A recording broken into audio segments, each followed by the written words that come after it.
Gawsu Keta gason de fer foki wali mando min ya away kado do ko jabira o mana ala ka do ala ka jabi ya rabbi ama fulin tan ni lase radio bawle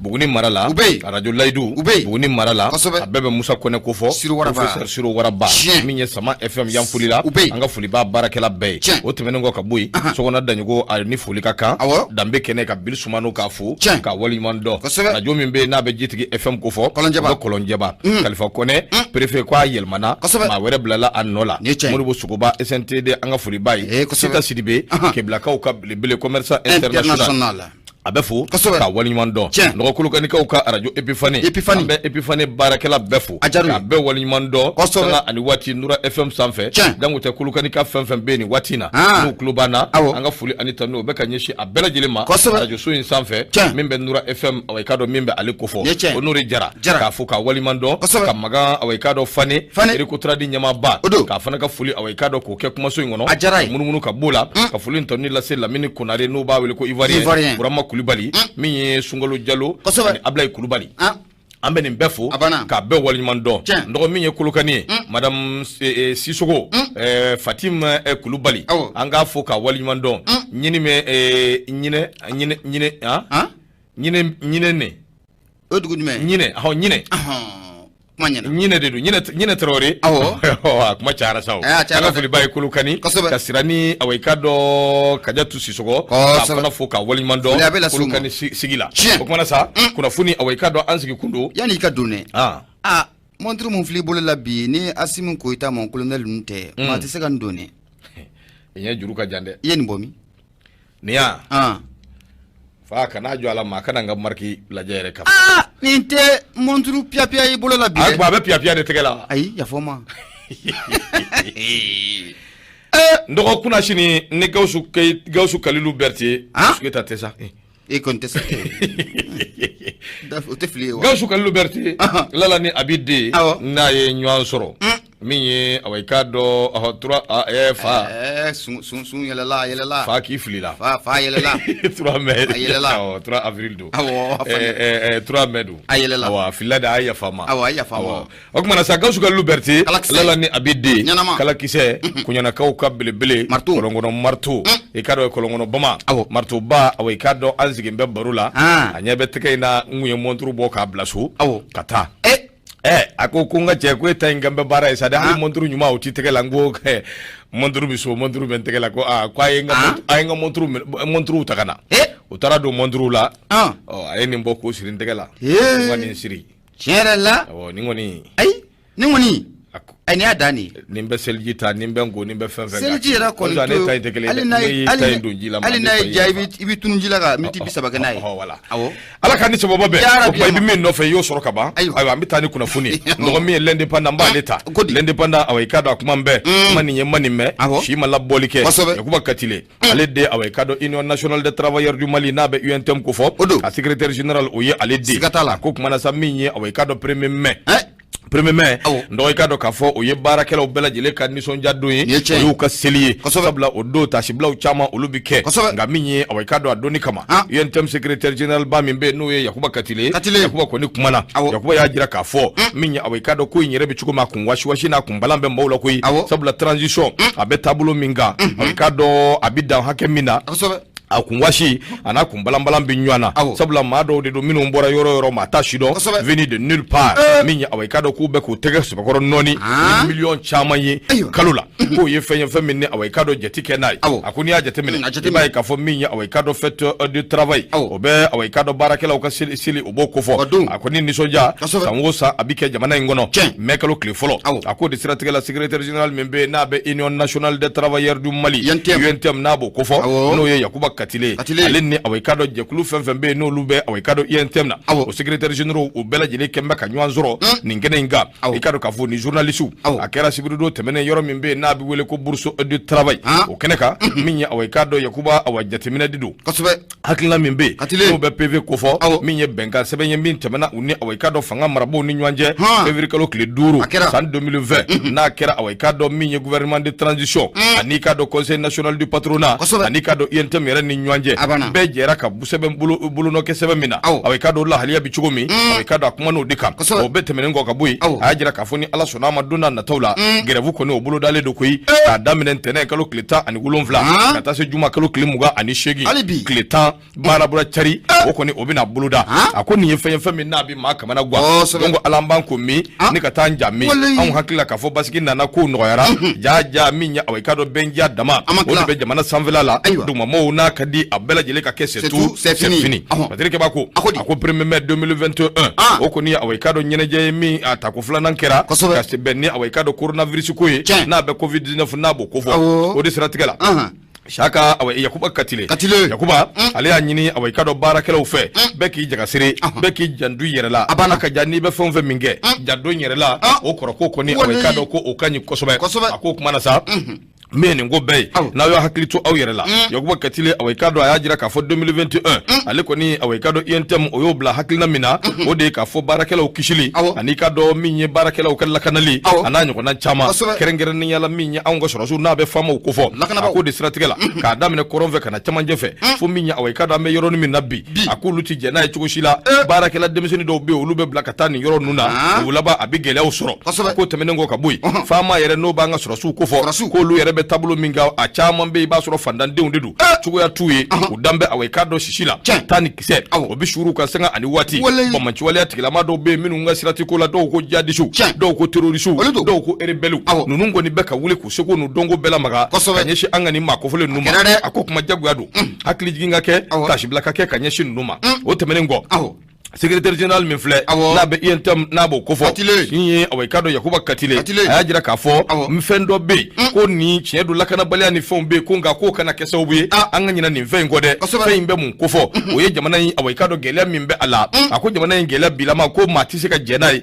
maa tɛ se ka sɔn a ma cogo si la sabula min ye jamana in ye an bɛ don min na ko bi aw ka dɔn fo a gɛlɛya in de ka dabila pewu affaire ko kuma ni aw ka dɔn tasi dɔ min bɛ yen o bɛɛ lajɛlen ka dabila e k'a jateminɛ ji ɲuman aw ka dɔn o sɔrɔli o ye anw bolo baara ye o tɛmɛnen kɔ ka bɔ yen kurantigɛ aw ka dɔn hali sisan ala de k'an kisi koyi n'o tɛ kuran o bɛ sin ka kɛ bagu o de taa di bɛ min kɛ o tɛmɛnen kɔ ka sɔrɔ ba joliba min bɛ anw bolo nafa min b'a la ala dɔrɔn de bɛ a dɔn a ko tɛmɛnen kɔ ka bɔ yen coronavirus ale bɛ ka tiɲɛni don maaw kun fan bɛɛ lajɛlen fɛ a ko aw ka dɔn an bɛ don min na ko bi fɛn dɔ kɔni bɛ yen min bɛ k'ale kamana guwa o de ye gouvernement min bɛ anw kunna kɛrɛnkɛrɛnnenya fanga marabaa minnu bɛ anw kunna n'o ye transition ye a jirala k'a fɔ 18 mois don Yakuba ko ko in est ce que kisɛ bɛ ala kosɛbɛ sabula ale ɲɛ bɛ ko in na a bɛ ka taa cogo min nin ko in est ce que ninnu ka yɔrɔ in bila 18 mois est ce que a bɛ ninnu kɔnɔ wa maa kɔni b'o ɲininkali to misi a bɛ sigi dɛ a ko kuma na maa dɔw bɛ yen olu bɛ sara min da aw ka dɔn nin waati laban ninnu kɔnɔna na a bɛ maa kamana gɔngo ye n'i bɛ fɛ fandanya ka kɛlɛ fo olu ka sara i k'a tilan a tilan ko 100 yalisa maaw bɛ se ka lafiya cogo min a ko kuma na INTM a tɛna to nin cogo in na dɛ Yakuba aw ka dɔn Katile hali bi a kuma bɛɛ a ko n'i ye transition ta k'a lajɛ transition bɛ taabolo min kan i ko bi a b'i n'a fɔ o bɛɛ k'u yɛrɛ kunkilenna de jɔrɔ fasodenw haminako ye fɛn fɛn fasodenw jɔrɔnako ye fɛn fɛn min ye aw ka dɔn les aspirations affichées des Maliens min ye Maliens ye hakilina ni miirina min bɛ anw na ni an y'o da kɛnɛ kan bɛɛ k'a ye k'a fɔ k'an bɛ fɛ ka taa yɛlɛma sira fɛ k'a fɔ k'an bɛ fɛ ka taa bɛn sira fɛ ani kelenya sira fɛ e ko ninnu minnu filɛ anw kunna ninnu ka sira bɛ o la bi ninnu ka sira t'o la o maa mago kisɛ kelen dɔgɔ i k'a dɔn k'a fɔ ko o tɛ aw ka dɔn nin ko in na parce que hali bi a y'a jira o de la k'a fɔ min ye aw ka dɔn mieux vaut la mort que la honte ko Yakuba ko anw bɛ dabolo min kan bi saya ka fisa ni anw ma ni malo ye dɛ a ko nka bi min ye aw ka dɔn anw malolen don koyi malo kɛn bɛ ka sigi fa anw bolo sabula min ye aw ka dɔn jamana in yɛrɛ kɛn bɛ yɛrɛmabila ye désordre lakanabaliya min ye aw ka dɔn bi maa damadamaw de bɛ na olu b'u sago kɛ anw na ni ka taa n'u yɛrɛ ye a ko kuma an bɛ don min na ko bi ko fɛɛrɛ ani dabali ka ɲini n'o tɛ trop c'est trop jamana sɛgɛnna jamana kɔnɔdenw sɛgɛnna minnu bɛ yen f'u k'a dɔn k'a fɔ u bɛ anw de kama u kan ka baara kɛ ni anw hakilina ni anw miirina de nka yɛrɛsago kɛ ko waati dɔ sera o ka dabila o kuma Yakuba Katile a k'olu ta tɛ tulonkɛ ye bilen dɛ min ye aw ka dɔn min fɔra o bɛ kɛ yalima baara bila o bɛ kɛ min ye tile 10 ye wa n'o tɛmɛna ni ɲɛma sɔrɔ a la baara bila cari n'o dun kɛra ala k'an kisi o y'a c'est tout c'est fini ye ala k'an ni sababa bɛn ala k'an kisi fasiri filɛ n yɛrɛ dɔgɔkɛ Dawuda Sangare fulakɛ ale ka fasiri don l'indépendant o ka bidon bɔli bonya b'a la bonya a diyara n ye mun ye indépendant maaw ye foli a bɛ taa ni k'u sɛgɛrɛ ala y'an kisi a mɛnna koyi ala y'an kisi a mɛnna an yɛrɛ de k'an yɛrɛ kisi dɔrɔn n'o tɛ ala kɔni y'an kisi koyi ni min kɔni filɛ nin ye yen tɛ maaw ka nin ko in ayiwa gouvernement kɔni sen bɛ sanfɛ ah gouvernement c'est mena 120 ngoy na ko nin ko ma noko amana gela tugo jamana kono do ne abona de besutu luka ame dugo de ka amana gela tugo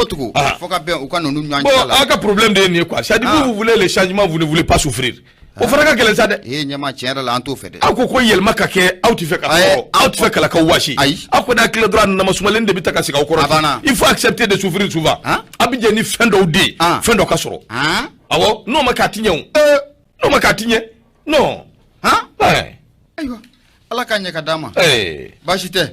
radio Nura FM Mamadou Yakuba Mariko minye Badeya FM awai kado o nyama directeur anga fulibe ayeni watina Nura FM keneka manangoro nyama ne ibolo bonne be mbolo mba adu munye independent mba aleta techaw munye independenta munye mamu kumalendo akono sogomada na alete dore ye munye aywa independent Mamadou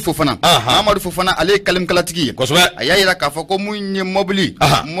keme fla ane mugani fla mun taraka di an walla kana ba ma akoko angana akuma ninka na amana bo ni mobili keme fla ane mugani flai ako munye Asim Koita na le vice president yi ada de le no nin koinka fokata framuye moktor wani ubela jilen bele keleme ku dadi nin koinka jena mobili kone adira la kana ba ma ga mobili asongo jolido fo sisa ku uda amama kala mobili jolido kema fla ane mugani fla 222 véhicules aywa bismillah kwali sisa uda ko amama ka songo kula aywa Parce bako akoni ya jete mina ka laje munye Elaji Ibrahim Bakar Keita aleka fanga adafirila ni ndo sababu yala ko ka yuruku kele nyangli baliya ko ka abela jilen kele ko game domine kom bi anga mamu ngane flamunu fatura wala sa ibeka koni ka beseka fanga koni ka ablatu ko muna ga o mamu ngane flabi akoni wulika joko amaka jona uluka fali ko abena ke fuyede ko sabuke ibeka atara ka bara ko muntoy kwali biko o bara ko teme ko abuka kano ye transition fanga konnala ibina e kafo ko jatimena konnala ni akli bala munya avril kalo kile muga ane wolon vla munya Asim Koita ye fokata faramu Moktar Wani nunun koni ye muye mobile do koni takadi an walla kana ba ma ka fatrika ba ko yiningali mtomino obesigi mobile mun taraka di an walla kana ba ma a marché akera tukuji a marché atemena sira jumani jume fe olu bela jelen kan nyefo jamana kono do nyina ko sabuke wati criminel na ku kana na fo mawo yana ka fo ko secret defense ko do blene awtala blene ko kodo ayanga bulu da fani la kana ba ko ginoe ako tinnya fo blene ko sobe fatrika ba munye Mamadou Fofana ayira ka fo ko sika fo etala muye jamana kono den chiama olu debe kashila bi ko sabuke muye ibeka ka fanga adafrili akada sababu ye muye tonyo do doku ko sobe ibina ye ka fo fanga koni ko adafrila ga ango magobe yele mali mununa mun kana munye anga jamana yera konna la ko yele mali ko ama asira ama atafolo ibina ye ka fo ko munye tabolo ko mun kumbe ibeka fanga o konna la afeon sa dogo la bidibi la kona ko don ta kalama ko muye transition fanga yo ku keleme ko bara ko fana de boloda ninga temando ye fasirga bako ako kabe mawu akilaji ni akili bala wati muna ibeka alekume fangala wati do kera nafolo koni aduna foka foko aduna sababu ye munye mamunu be no luba andeme uli rako ko urubina ku bina daka adatugu on nafolo danli jamana kono ku bena ajofolo ko sabuga munye anga jamana nyema ko tabulu ula fasirga bako na manya ko ibeka ka fanga ko adafrila abunu na lefla fangala neta afika ni marché mun keta mobili kema fla ane mugani fla fo sisa ama boka nyefo jamana kono do nyana mobili dengelen kelen ko asana damuna ako nyefo jamana kono do nyana ameseka famu ya tukumuna wallahi matrika bako be na eka fo wati temono na ko anya ye ko munye mobili do munye pick up kele ni ya ni ngali ke internet samfla la munye bololo samfla la kibe na eka fo ko million kemenani ko ati tema o kan ku ya dengelen goshi fo milliard kele awo ka goshira fo milliard kele bismillah fatrika bako o de kera sobe ninka munye mamunu be nolu ba andeme kera sobe ninku dusu ninka atoro kosobe fatrika bako mamunu be ministère de l'économie et des finances o konna la bi kerengar la mu DFMI directeur financier matériel na fulko bela jelente tema alika sira fewa aka boka ni nyefo mawnyana ko ni ko akara tokoji amarse akara tokoji amarse akara gere de wa amarse tema sira mu fe ko ka nyefo jamana ko do nyana amesega fe mu ko ni ko famia ko sabiga siga fo itala na fuloi abora munya an jamana ko de on ne ku an na fulo de duna adafe wana manya ko an na fulo duna adafe ko kana na fo ko mu ye secret de défense ko ne lakana ba ko gido ko ni ko imbe dogo u ka do kantina jena ide na folo mundu na mobili kema flane mugani flana ko akanyefo amu ni nga dore la de mu ye fasirga ba Mamadou Fofana no be marfa ko fo ko toy folo ga mobili kelengele sani u ka nyefo mo abana ne fasire so mara na ana sama ga bo indépendant ko na la Mamadou Fofana ale kelim galatigi bunya abala ndole ne pana ni ale bla min ye be dabo bo akare dabo zeniti bale ne ba leta anga ta transition hali bi ne no bi nywana de andumbe ni mbelawo min ya awai kado ne zora simi no mflene ni jamana yi marali bubulu no be awunga nyama yala nyingali tomi bo akare dabo de asigi zeniti bale kono akoyalma numbe munyere de no fedde akanyefo que veulent réellement les pushish nunu be mun yere de nofe fanga akoni alaje minya awai kado Ibrahim Boubacar Keita ale ka fanga shurula so deum bela jele ko ni hakanyo soro sabula minya awai kado jamana la dungo nyuma awai kado ko amina tamani oyi malikura mimbe ni awai kado obilla nyinina kado ka foko obina lawa nga min wera sanve min ni aunga planeti awai kunu vle kudo ukamangoro minya awai kado uyere kashinga bok le koroti ako kasoro ni dunya laje ko imbi chuko minabi kamana gwanda ndo kuyi ako awai kado le peuple malien faso dum aumbe ko ni yajira ka fo minya awai kado aunga shini nyasigi abisika glanka nye chuko mi awai kado brama ka fanga o yel malengo nga ameka tatabulu minga faso deun awai kado jorono ko ni hamina ko mimbe auna fasirike ba ya jira ka fo ko allaba abina ke awumbulu nangu ya doy sabula ambambulu ngono ni ambaki fembi bwala minga jugu juliye akoni alaje ambe donu mina ko bi faso de chama de be minu ngoni ye la fasa ton ani jereje kulu chamai minu mbe ku labe minye sungulu awai kado obiteme selibi banyoro mi awai kado ka fo minye tabike furuba mugula ko sabula minye awai kado ni ngomi mfleni ko ni masika family ke fiu jamana imbe kala do chugumi ani jamana imbe kala mara chugomi hakilina ni mirina mimbolula ani mimbe sorasi nunu na uchekaja iko jegejala ani baji de ato fasirike bako akoni sorasi nunu yelma amba nyere nyini gade nunu be munyere no fe o jus mawde do wa malikura minu be kafo be fe kana no de wa yelma awaikado mawde do minu be fe ka fanga inta ka ku sagwe sabula mara mafembu bolo ukeme ko bla ukamangoro yelma ode do wa akwa koni amara ke chugo jongo ala dona na tawla ndogo ikado kafo ni be minge ukekoi no te dona na ko in laba abigele ko sobede sabula malien den ni mana toro ka malien den la jaba ake doma ndo minya awai kado mugo yere te koy na kadi nani awai kado jahanname ka jo ambido akono fasirike bako ako de strategela minye awai kado ni nguyi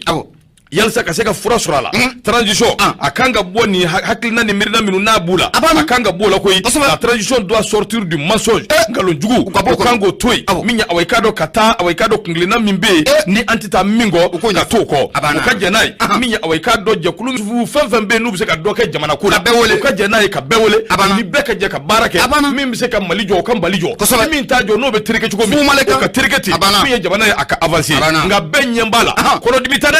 dimido benjambala jamana imbe kala do chugumi abeka marasira mive transition be katani hakilina minye la halia mimbula ndo ikado ka foko na mafarati dona na tawla bigela koy tabla fasirike bako ako minye awaikado na mafarati fembi nale ambasigini minye ako il faut s'attendre à un bain de sang que Dieu nous en préserve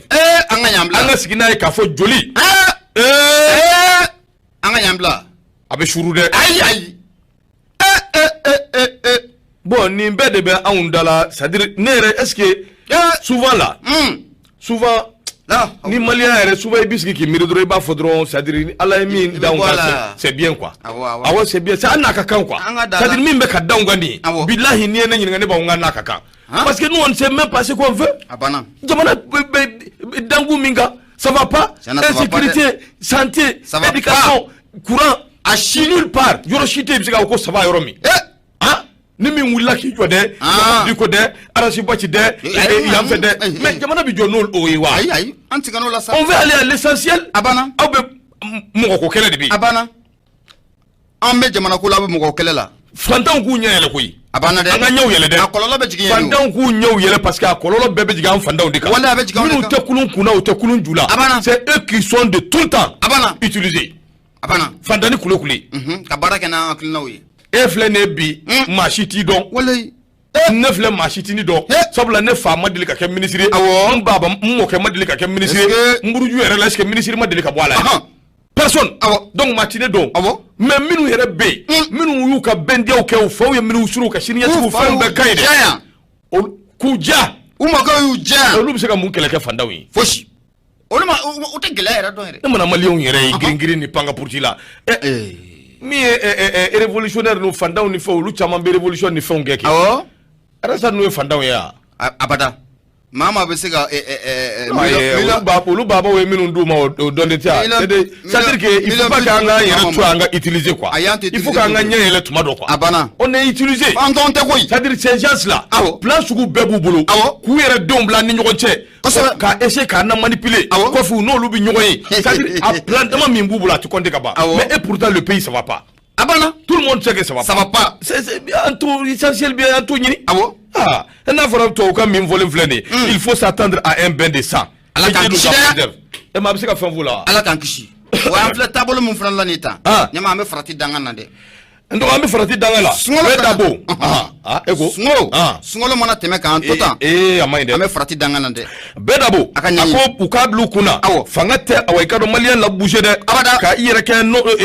tonso ye o tɛ maliyɛn la bouger dɛ a ko mali tɛ Guinée Conakry ye mali tɛ Kɔnɔwari ye mali tɛ Benin ye an bɛ ka taa taabolo min kan min ye awɔ i ka dɔn pusisiw u bɛ ka taa n'a ye cogo min n'u ma farati ala b'an k'a bɛ gɛlɛya koyi a k'u k'a dɔn k'a fɔ min ye awɔ i ka dɔn jamana in bɛ niveau min na u k'u yɛrɛ bila fasodenw ka niveau kan baara ka se ka kɛ sabula fasodenw ye san 7 u y'o de kɛ tirikitɔrɔgɔ ani tɔɔrɔ la o tuma n'u bɛ lamɛnni kɛ u k'a mɛn n'u t'a mɛn fana u k'a mɛn baara ka kɛ a kɛcogo ɲuman na n'o tɛ ni cɛ o cɛ min y'u nɛgɛ sanfɛ k'a f'u ye ko saba pa dɛ lahi saba pa sɔrɔsiw saba pa n'a y'a ta Isa a tɔgɔ yɛrɛ de John Isa Kawujim de don a jumɛn don de wulujugu ka mankan ci tɛ sugu jɔ cɛ a tɔgɔ de bɔra n kɔnɔ ko Kawujim Kawujim dɔrɔn don Isa t'a la dɛ Isa n'a y'a ta ale ka popapo fɛ abada a ka place ɲini n'a ka ta ɲini fɛ surɔfiya bɛ dugu jaw la dɛ aram ni ye tiɲɛ dɛ a dun a k'u to ka wowo ci la a ka ka baara kɛ parce que problème ye min ye Kawujim bɛ ka na anw buruja ale bɛ ka ta ɲɛɲini a bɛ ka ta ɲɛɲini la gosi ka tugu Asimu nɔfɛ mais sisan a ɲɛna min ka di ne yɛrɛ ye olu ka baara kɛ bayi u ka Kawujim to ye a ka arasa bɔrɔndɔ u ka arasa fana to a ka Kawujim bɔrɔndɔ o de daminɛna u kuma kɛla fila o ka taa ni ɲɔgɔn ye olu bɛ n'Ala sɔnna ma anw k'an ta kɛ kunnafoni di yan an ka taa ni Ala sɔnna a bɛ ɲɛ u ka baara kɛ Ala k'an ni sababa bɛɛ fasiri filɛ bɛɛ dabɔ ale ka fasiri don dɔw ka bidon bɔli bonya b'a la bonya a diyara n ye radio Nura FM ye 94 tɔmi muru duuru nɛgɛjuru sira 76 43 43 03 ni ma ɲɛw de f'i ɲɛna n ko wulujugu ka mankan ci ale tɛ sugu jɔ kɔni a to o bali abada lada ko k'a ka foli f'i ye k'a diyara n ye k'a jalo k'a ka na an ka sun tigɛ ɲɔgɔn fɛ ko suntigɛ bɛ Nura FM na bi a banna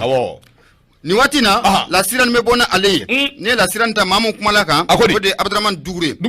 a kumalen don sɔgɔmada in na a ko comme min ye sira fila taama e ko o bolodalen tɛ wa a ko fanga kelen hakilina fila taabolo fila transition kelen hakilina fila taabolo fila ko o b'u kɔrɔ subhanalahi fasikɛba ko a ko maa min bɛ bi n'a ka kuma de ka ca i n'a fɔ i bɔra k'i da don a la cogo min na sisan ale tɛ maa wɛrɛ min ye Isa Kawujim ye k'o kumana ko Isa Kawujim a bɛ fɛn jumɛn de kɔ mun ye Mokutari Wani ko la fasikɛba ko k'a bɛ nin kana waati nin bɔ mun ye Isa Kawujim k'a b'a ko Isa Kawujim purupuru Isa Kawujim dagabana Isa Kawujim ayi dagabana tɛ dagabana tɛ Isa Kawujim dɔrɔn a banna a y'a ka dagabana ye bisimila dagabana do koyi bisimila ko Isa Kawujim a ko siga foyi t'a la nin waati in na a kɔni kɛlen bɛ k'i nin da mun ye Mokutari Wani kɔni o de kan wallahi fasikɛba ko o ma sɔrɔ dɔwɛrɛ fɛ dɛ ni hakili b'a la ko mun ye Mokutari Wani a kɔni bɔra ka bɔli min kɛ k'a yira k'a fɔ ko mun ye kalataw kan ka kɛ waati min na ko a kɛra sababu ye ni ka gɔngɔrɔ ni ka a fili Isa Kawujim ale ka jardin kɔni o kɔnɔna la a ka n'a kɔni ko a bɛ nin kana bɔn fasikɛba ko mun ye Abdramane Dugure a y'a yira k'a fɔ ko siga foyi t'a la an bɛ don min na ko bi mun ye Isa Kawujim yɛrɛ ye ani Imam Diko kɛrɛfɛmaw e ko k'u ka sɔ ko a bɛ fi daga kelen na wa maa mun bɛ yen n'an k'a ma ko Amadu Dɔnga Mayiga ale t'i soma ye wa kɔsani na jɔn don Amadu Dunga Mayiga i soma tɛ yan ayi non il est Mayiga je suis Mayiga a banna point a bɛ dan yen a ka dan yen basi tɛ a banna n'a hakili la k'a bɛɛ ye Gawo ayi non mais hali n'an bɛɛ bɔra Gawo kɛ qu'est-ce que ça veut dire banna yafo ma alors i sɔngɔnna fila ba ye non bi ça va pas de jamana ne bɛ maliyɛnw de an bɛ popapo ni kuma caman ba fu la quoi ça va pas jamana ça va pas le pays ça va pas tiɲɛ ça va pas, il faut qu'on go fort, mais on peut pas pour fou la ni mangangulonchi, flingulonchi ni fait. Alors ce qui est essentiel bien, ça va pas? Ça va pas, tiens là. Nyama ça va pas. Akagalana bismillah fatrike bako ako wati muna munya Amadou Dunga Maiga ale kon taraka ka muye conseiller primature la ni ye munya Amadou Dunga Maiga yara jatemna ka laje ma do ko wati do la ko akoni agena ka bo semansi ola semansi nale imam Maudiko ale demeni jekulu oye game domina kom bi kabni wati muna sa munya moktar wani fene ay wuli ka joni ko oblasenga ale parti politique be seka grenyona to muna ko kan ko akila taw famia ka damina do na fokana se bima ako mu isa ka ujumwa ako ani ka Moktar Wan uka shoko atika fi daga kelen o konna la fatika bako munya M5RP mawye olu keleme ka geranda taninga premier ministre ninka asagare premier ministre ay familike ka jetemina ka laje jamana tsaka ta politique mako wala kama wakati chama abe politique mo wele unu ube siriya kuma fatika bako mamumbe no de isa ka ujumi ne bela jelen kon ba do aka kuma ba fo wakati dolla abe boka kuna fon do di na fate kuna fon munna mamum binada kona abo flika teme ko ka ujumi ko bela jelen ba adono yi ka ujum mamundo na le 4e vice-président conseil national de transition no be sente o kofa ko ni wati na kwani anyeshino no premier ministre de ma anyeshine ba ma de Moktar Wani ani bandaw be anyeshine ndo ode ma fasirga ba ko akache ashibidi kibariya jelendo yere ya soro ka foko ni wati laba nunna ko mi Asim Koita mon colonel aso ko ale fene ka ujumga ni wo chi ko akera sobie ko Asim na anga premier ministre Moktar Wani ko tika nyanke kamfo ble bon ko tika nyanke kamfo de. Bon, est-ce que réellement à Kanga Bali Mola? Parce que en réalité, ni kuma do fora, kanyeshi imani tala, et Kanga Boka, kuma mais ni ma kuma ça veut dire qu'il y a nayo. Donc, Kaoudjou meka fin fo, Ashimi Klobala. Si Ashimi ne parle pas, ça veut dire qu'il est comme ça. Abeboka Kambaya Munuketa Yoron. Voilà, donc en réalité, Kaoudjou koni be kodo nyama, mais en réalité, on be minteni. Abana? Voilà. Abi yala munal dugu ko nawlata yereson ko nawlata kata campagne geta ACRT to la awaru bomi angata uka awaru bo yoro foge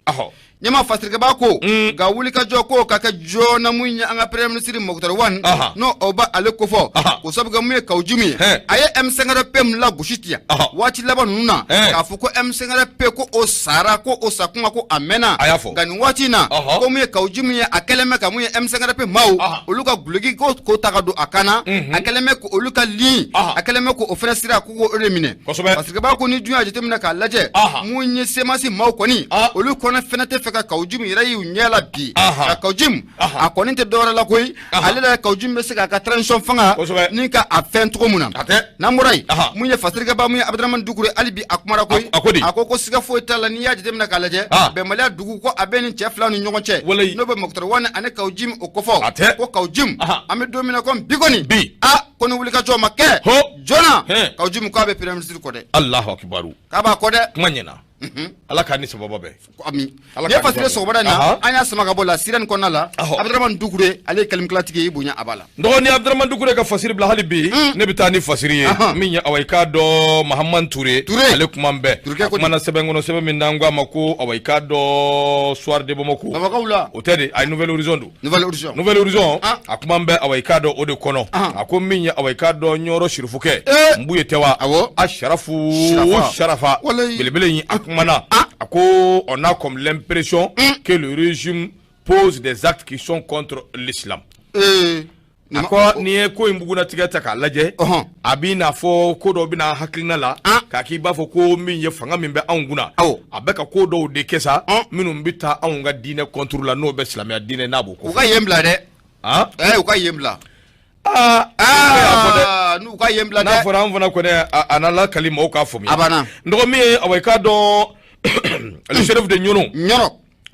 otambuye wa buya hidro aweka do mi doni mi na ko bi abina fo jamana be tabolo mi ngambuye aweka do amani sonja aweka do ayo ode haklina jira akanu baw ni ademe bawla haklina jigina minya aweka do ni jetemineke iba ka fo islamia yere aweka do fenfen de bi mimbe aweka do islamia sangorota anganga wuli ode nofe nga ma fenfen be no be ka do islamia jugala an fana kanga wuli aweka do ofana nofe ko kama me ye shirifuke no be nyoro shirifuke akwa ale koni be dablo minga ale nyebe mina abi na fo fanga min be anguna bi no ye awekado transition fanga kwa bi na fo surasu awekado be donu mine ko bi ku be ka ko de buluda ka ko de ke minum be awekado dine contrôle ne ma fo de surfuke de afo uko duko charawo aywa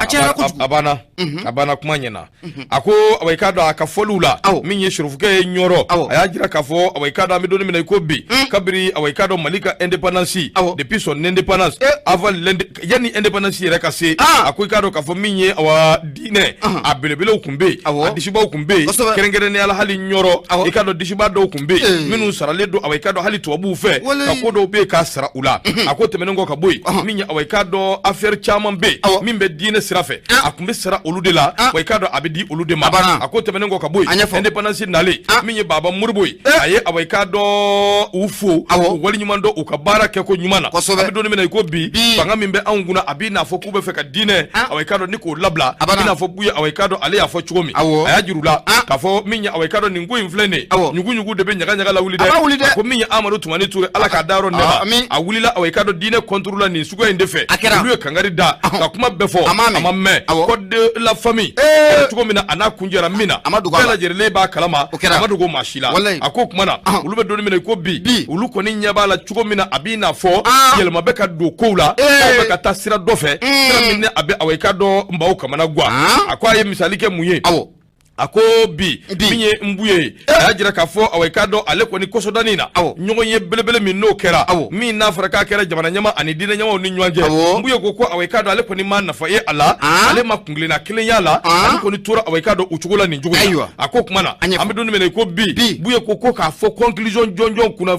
kunchero jonjo ko sorola nyogo ye ina ka ale ko ni matakabulo ye ala awde siratikela mbuye ko ni ajira kafo minya awekado kosodanina comité minsigira na be awekado SOS kofo no be awekado comité d'orientation stratégique na bo kofo ko ma biduru do na akono ko hale dabari banaw ma biduru bisika sigi jamana kungango jamana haklina jamana kibaria ko luddi ka soro awekado minganga di dine mugoma o makarfa dine mugola uluka alaje ka mado sugandi dine tokola ka awekado odo ningo inawa ako bisika ke chugodi halibi minya awekado buye au conseil islamique du Mali ekado buye abina fo awekado abwe ulufana contrôle de sabula ale ko ni ko oluko ni sigira ube fama ude kamangoro amadu ya sigi atete nana atete ya sigi alfa nano walia awekado ni mbela jeleti dore koi ka fo mko nyena sungolo bidamine bi awekado abe kunje shini selibe ke bi awekado shina abitula o mana ko tuodi ente islame o ka hake minge ente islame o ka hake dafa islame o ka awekado kugilina ete do dafe ko ni mifo ko islame o ka ta osira ako bisika nya chuko atinye oyo tinye abada atinyo abese katani jekulu ko ni mbede ba yira ka fo fanga mimbe anguna sarasu que tout cela nous démontre que le régime est contre l'islam. Il est contre les musulmans, a déclaré Mbouya Haïdara. Abe dine ere contre la fanga yi wa abe islamo ere contre la ninga jo ala de abiyande fasiri dia ninga na jo ala de ala kan ni sababa be ya rabia ko ne fasiri Maman Touré ale ka fasiri do ko bidon boli ibunya bala nyama bunya ajaranye mu ya radio Nura FM 76 33 43 03 oya anga nega jurusiraye ndoko kanto la ka folila se minya awekado arajo genyaka mugoma uni baraka kaka sako ani MC ube fana arajo jalani ambu foko walinjando no de fiyengo ni ala sona mafubugu karamugo madu jara abe dun soni sungolo bayina awekado mimba buluka ala sifaso duma abisi ka min duma falaki ani min fana be no binata ko bu karamugo bina nyafuli kaji ngayano che kuna fuli jima mbibulu ide nyama yani fubugo ko belebele aleka do munye kuna fondi seba mumbu ya mfolo swade bamako ale bien ale kumalindu sokmada nam swade bamako mamu kumalindu akona ode laya jara ayira ka foko munye gouvernement akeleme ka munye Mali nyeda kura mun ka ira kubno buluda na akofora munye jamana ere ka atigatike na be fom mako de le projet de réorganisation administrative et territoriale kerengere ya région na chaya serikulu na chaya buratike kura minganga di jamana ma buratike kura mu no kanga di jamana ma munye fanga ako ni wati laban na munye sema mauyo uburaka kuna foni nika aji kenanga lamu yuka kumala sera ayira ka foko munye ministre mumpe n'ale ministre de l'administration territoriale n'ale ko fora colonel Maïga n'a ba le ko fo a ko aga chatri boy abaka chatri bom keni olu tena do ala bi utena do ala shini awo aywa bismillah kutna do ala bi utena do ala shini ala kan sababa ya rabbi ama anga laje la la fo bu karamo go de be soro ne ni mesro ale angata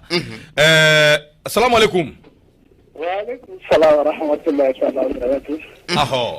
karamo go ani che baisa Allah Muhammad ega écouteur do atari jumendo ala benganye note abeka karashi voilà alhamdulillah wasami Allah me babra jole fu ani duka jame duka ni jole fe bismillah ama fala ka sababu ma kana kan di sababu juguma amina ya rabbi ali nura ikamu lana bana de me babra jole fu mere Muhammad Shidi Jara ya bo sisi nyono ko ande wati na tsambe Bamako na faji da la kudo ere ntoma yema mai araje sikatala de donc sanwo sani sungalo sira sungalo kletan laba anga choro bo sedo la sono seven do seven tangana bala gerejega bala nga seven na dira mugamuma wushulan kelen bala bi wushulan wushu ke sebe yanga kuna sebe ni ma marabi tunina bon araje ya araje mina dinga mado blagata bi bismillah ujanye wa efemu la me ba mun be malikona ni malikose uku jila jaga sebe ni soro adira fisa billahi ne a di o de la mais ni mun ta radio na bi wa fla di radio ni mo ko sola radio direction na ni nya fumya mo wa shi kana na yile ki na sebe ni na bulu ni bi ta di shi radio so mani yere ke maliko na bi mo ko ni mun ta mine radio ni mo ko sura bi wa fla de di no sebe ni wushula ne bi nyogonka ani wusula be nyogonga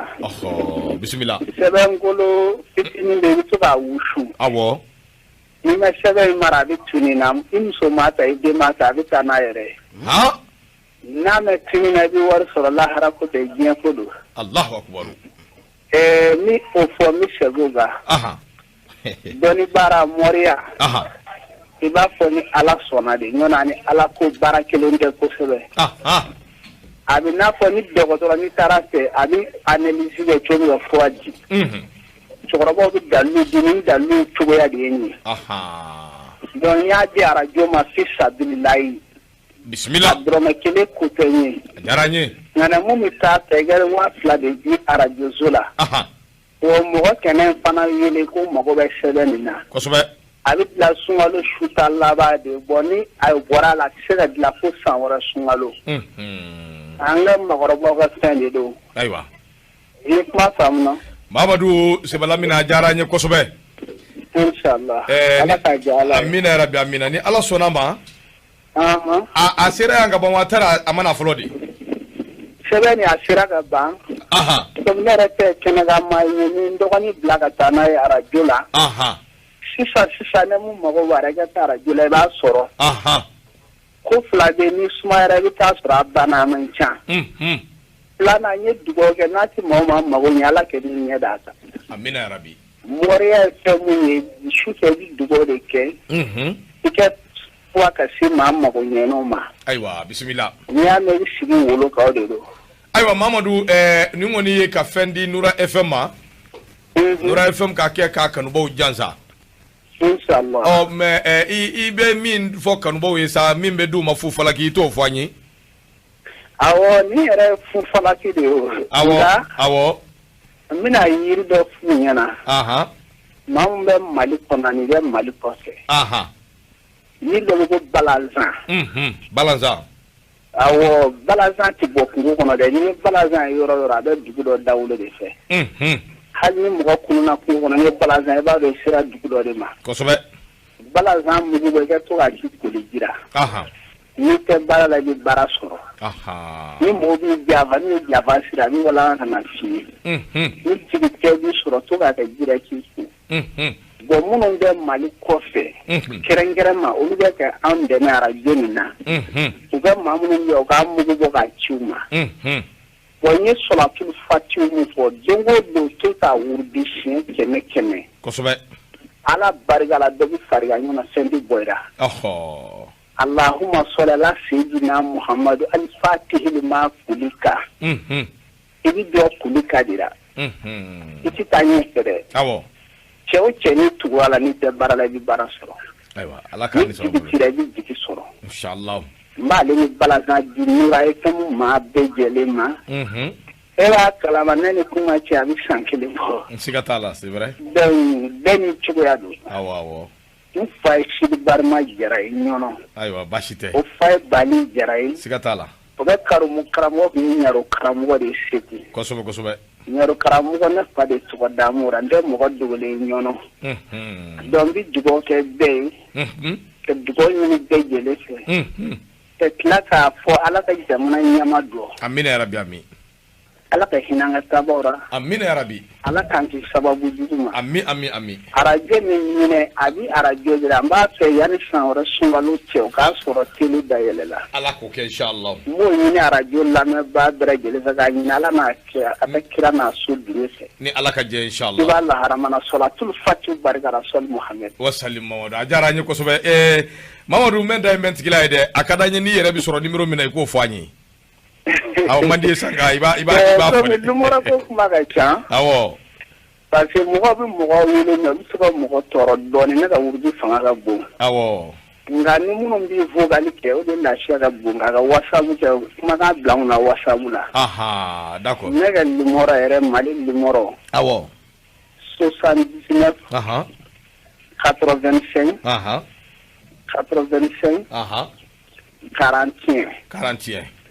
mais kangari daga choix wuli ka bɔ n tɔn kan awɔ n'i ma sɔrɔ a ka vocal a bɛ whatsapp la k'a fɔ n bɔra ni karamɔgɔ ye o y'a don da o y'a bɔ tan n t'o fɛ n bɛ se bɔ kɛnɛ kɔnɔ ne bɛ karamɔgɔbaw fo Mali la